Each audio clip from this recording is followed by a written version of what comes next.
Dark Shadows came into my life actually through Grayson Hall, who came into my life as Shirley Grayson. My late husband, Charles Bowden, was ran the Westport Country Playhouse, and he did a play by a very good writer, William Marchand, that had Shirley Grayson in the cast. They all remained friends, and then Shirley married Sam Hall, and we had many friends in common, so we kept seeing each other. And then I heard that Sam was writing Dark Shadows, which fascinated me because one of my earliest crushes was Dracula as a novel when I was really a child, 6 or 7. And Dark Shadows, with its exploration of all these mysteries and time travel and astrology and tarot cards and I Ching and runes and parallel universe. It was just fascinating. And so every once in a while I'd look at it, and whenever I could actually, and became really a fan of the program.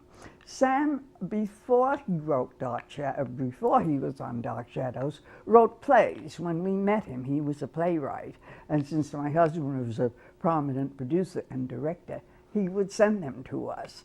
All of his plays had merit. They just weren't quite there yet. And then one day he sent a script over. We lived very close to each other. And said that they were going to have a reading of it in the Hall's house the following week, and there was a part in it he hoped that I would play. It was a very interesting play. Sam was wonderful at intricate plots, and he has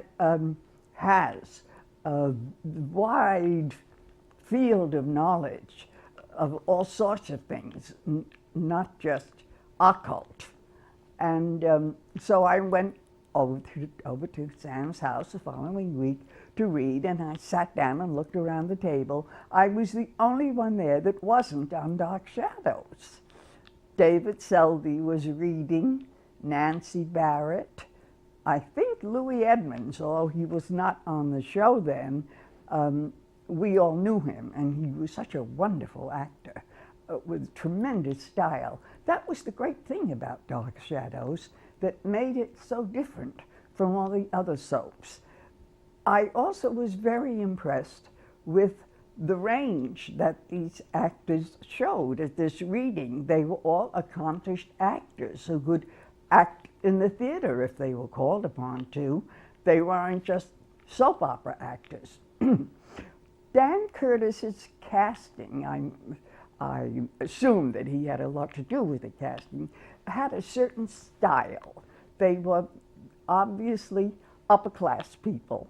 They also had to have the range to be able to play in a modern vernacular, which we were doing, but they also had to be able to play in the costume parts, which were then maybe 100 or 150 years previous. And that required a certain skill that, frankly, most soap opera people don't have. I was very happy after this reading, about, I don't know how much longer, maybe a month or so, when Sam called and said, there's a part coming up. Would you like to play it? Well, I was thrilled to actually be on it with all these people that I admired in a show that I found really very interesting.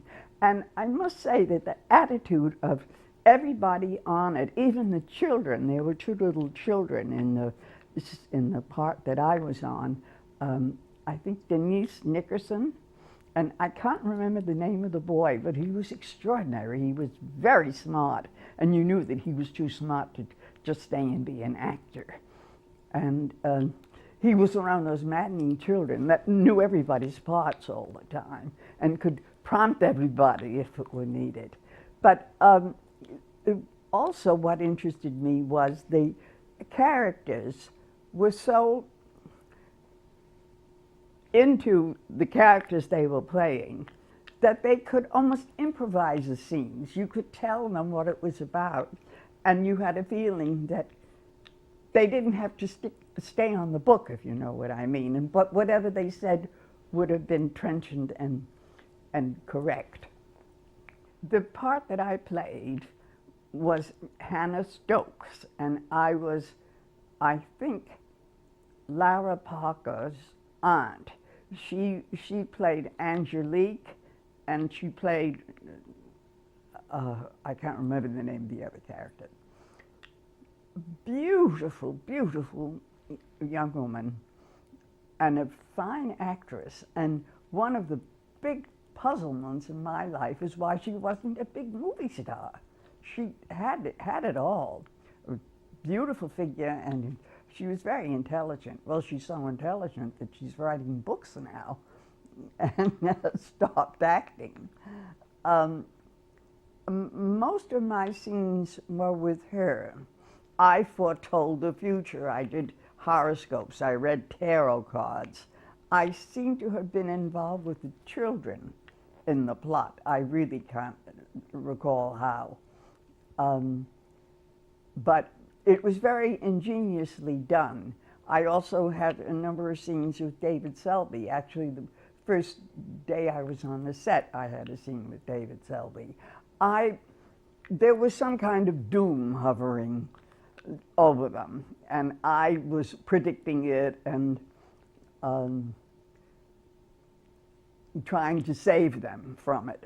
It also seemed to me, as I remember, the last scene that I played, alchemy had come into the plot because we were in some mad scientist's laboratory. Chris Pennick, I think he was the mad scientist, and I can't remember what he was doing, turning coffee grounds into gold or something ingenious. Sam was incredibly ingenious with Sam Hall, plotting all of this, but it had its own kind of logic, and it made its own kind of sense. Thea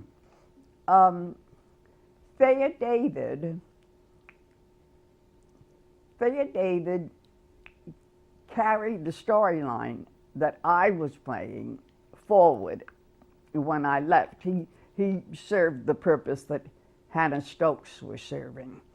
And he was a charming man and a wonderful character actor, and lived well beyond his means, although he did very well. He was very successful. And that's a whole other story, and I'm not sure it's appropriate to tell it, but we were all enormously fond of him, and very sad when he was no longer Nero Wolfe and no longer with us. He did wonderful work as a young actor with the Brattle Theatre Company. That's when I first met him. And all the people on the show were very interesting. They all were intelligent. They all took their work seriously. Nobody was goofing off on the fish docks because it was a soap opera, because we never felt it was. We were all it was a very engrossing experience, and there was a wonderful communal feeling with all the people. They all were friendly. I mean, we spent so many hours in the studio, I can't imagine they were eager to spend much time out of it together, but it was a lovely experience, and I always think of it with a great deal of pleasure.